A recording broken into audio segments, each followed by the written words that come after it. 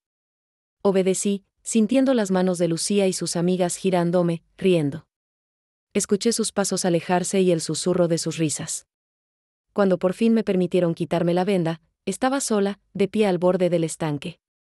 El agua verdosa reflejaba el cielo y las ramas de los sauces, y en la superficie flotaba una pequeña caja envuelta en papel dorado.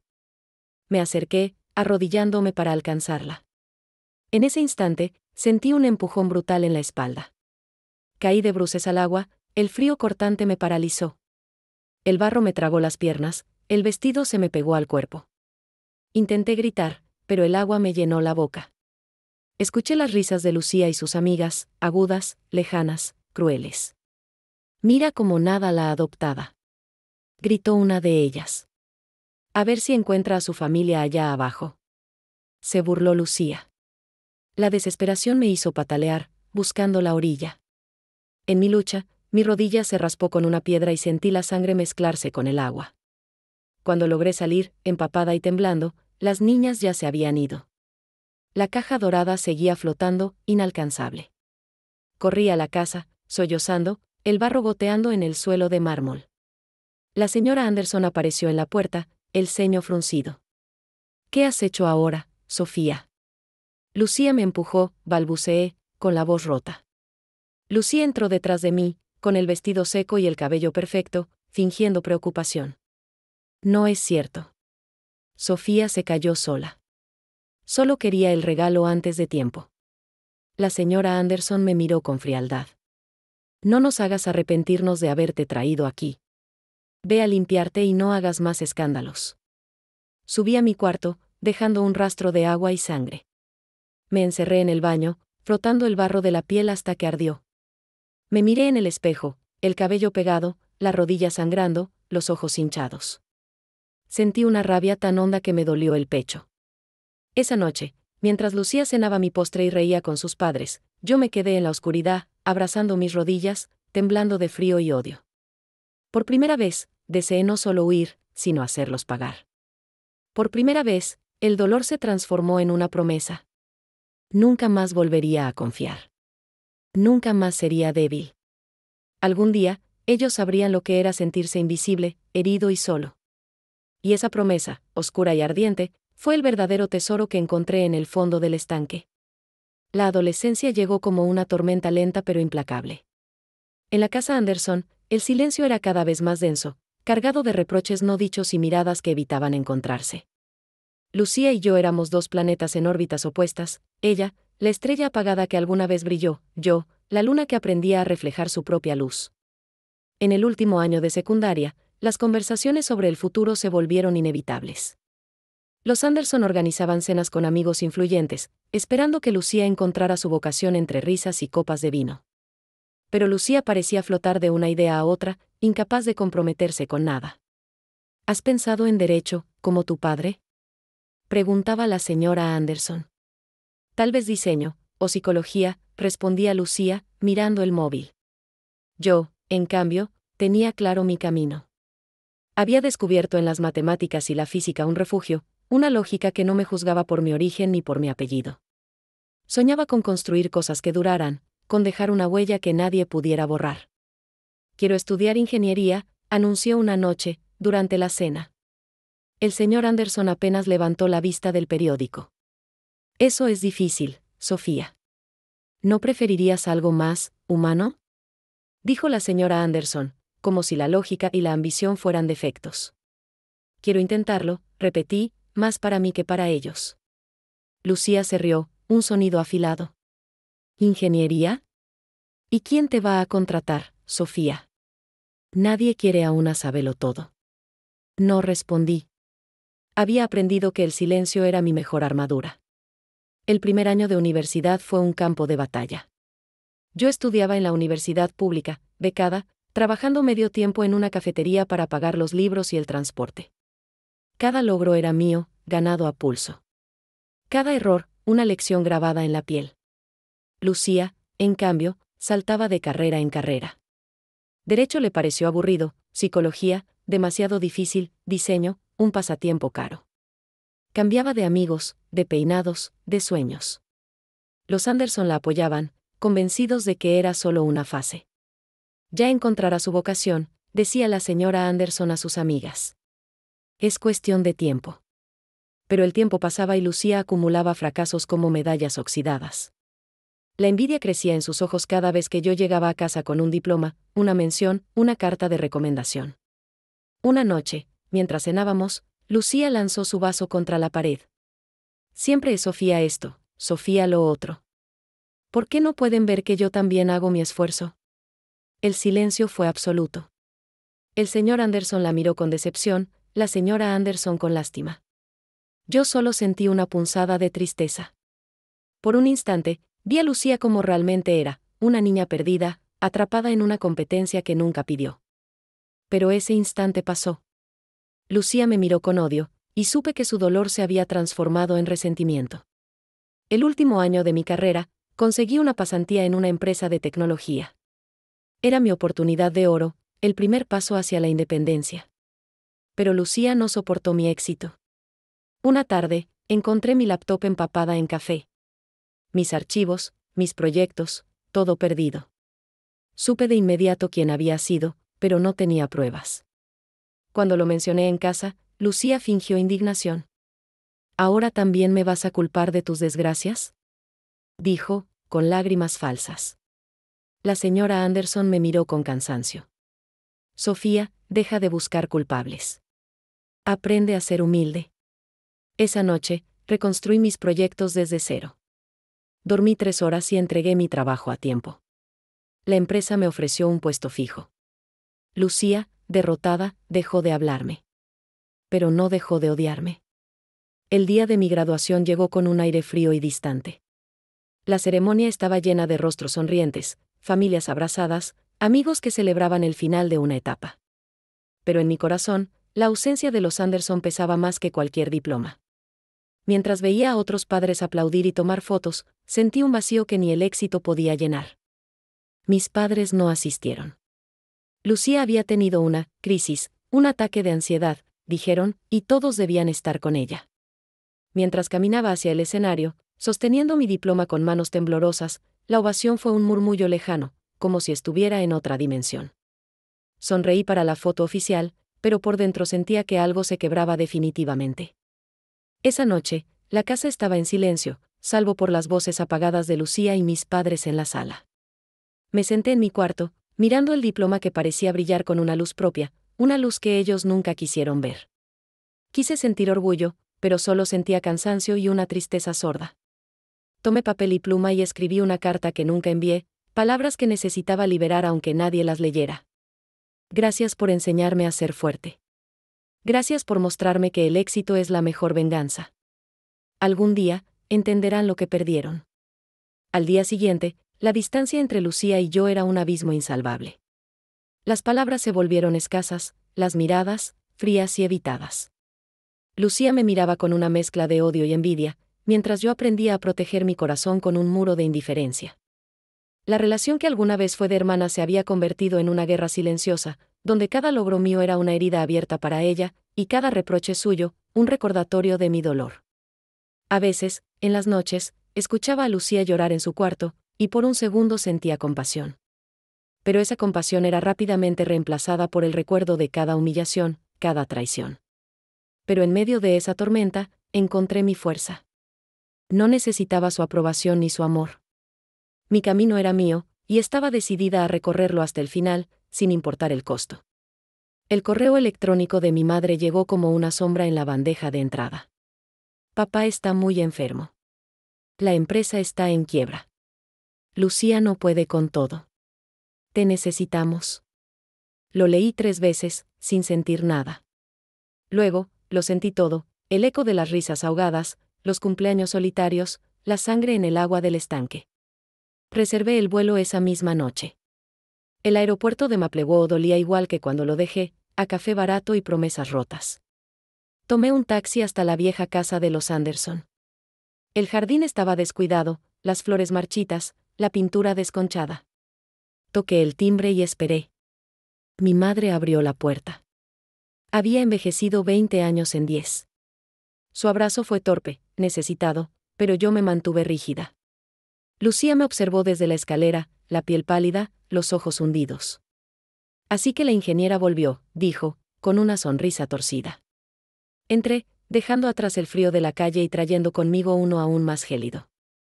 Nos sentamos en el comedor, ese escenario de tantas humillaciones. Mi padre, encorvado y gris, apenas podía levantar la mirada. Lucía jugueteaba con una taza vacía. Mi madre tenía las manos entrelazadas, los nudillos blancos. Sofía, la empresa está perdida, empezó mi madre. Los bancos nos han dado la espalda. Tu padre miró a papá, que asintió en silencio. No tenemos a quién recurrir. Lucía no ha podido con la administración, añadió mi padre, la voz quebrada. Pensamos que tú. Me detuve, alzando la mano. ¿Pensaron en mí? Qué curioso. ¿Cuándo fue la última vez que pensaron en mí? ¿Cuándo Lucía arruinó mi proyecto final? ¿Cuándo celebraron su cumpleaños y me dieron una magdalena? ¿Cuándo me empujaron al estanque y me llamaron mentirosa? El silencio era denso, casi tangible. Sofía, éramos jóvenes, cometimos errores, susurró mi madre. No. No fueron errores. Fueron elecciones. Cada vez que me ignoraron, que me compararon, que me hicieron sentir menos, eligieron a Lucía. Eligieron el desprecio. Yo aprendí a sobrevivir sola. Y ahora, ustedes me necesitan. Lucía se levantó de golpe, la silla rechinando. No tienes derecho. Siempre has sido una resentida. Siempre has querido destruirnos. La miré, sin rabia, solo con una tristeza antigua. No, Lucía. Solo aprendí a no necesitarte. Me levanté y saqué de mi bolso una carpeta. Aquí está la solución. Puedo ayudarles a vender la empresa, saldar las deudas y asegurarles una pensión modesta para que vivan sin lujos, pero sin carencias. No puedo salvar el imperio, pero puedo evitar que terminen en la calle. Mi madre rompió a llorar. Mi padre asintió, derrotado. Lucía me miró con una mezcla de incredulidad y rabia. ¿Y yo? Preguntó, la voz temblorosa. Tú tendrás que buscar tu propio camino, respondí, con serenidad. Igual que yo lo hice. Me incliné hacia ellos, la voz suave pero firme. No los ayudo por amor, ni por rencor. Los ayudo porque, a pesar de todo, ustedes me criaron. Me dieron techo, comida y la oportunidad de estudiar. Por mucho que dolieron sus palabras y sus gestos, también aprendí a ser fuerte, a ser independiente, a no rendirme. Aprendí que la gratitud es más poderosa que el resentimiento. Hoy tengo la vida que tengo por lo que viví aquí, bueno y malo. Y por eso, elijo seguir adelante sin rencores. Me marché esa noche sin mirar atrás, ligera por primera vez en años, sabiendo que el verdadero triunfo era poder agradecer y seguir mi propio camino. En el hotel, frente a la ventana, vi las luces de Maplewood titilar en la distancia. Por primera vez en años, sentí un silencio distinto, no era el vacío de la soledad, sino la calma de quien ha soltado el peso del pasado. Pensé en la niña de Willow Creek, en la adolescente invisible, en la joven que solo quería ser vista y querida. Comprendí que todo ese dolor, toda esa carencia, me había enseñado a resistir. Pero ahora, por fin, podía dejar de resistir y simplemente ser. No sentía triunfo, ni venganza. Sentía gratitud. Gratitud por haber sobrevivido, por haber aprendido a no repetir el ciclo del desprecio, por haber encontrado la fuerza de ayudar incluso a quienes no supieron amarme. Mi éxito era mi escudo, pero mi compasión era mi verdadera victoria. Esa noche dormí profundamente, sin resentimientos, sin miedo. Sabía que, aunque nunca sería la hija perfecta en los ojos de los Anderson, al final había logrado algo más importante, ser fiel a mí misma y transformar la herida en un legado de dignidad y libertad. Y así, la hija invisible se volvió inolvidable, no por lo que otros le negaron, sino por lo que ella misma supo construir.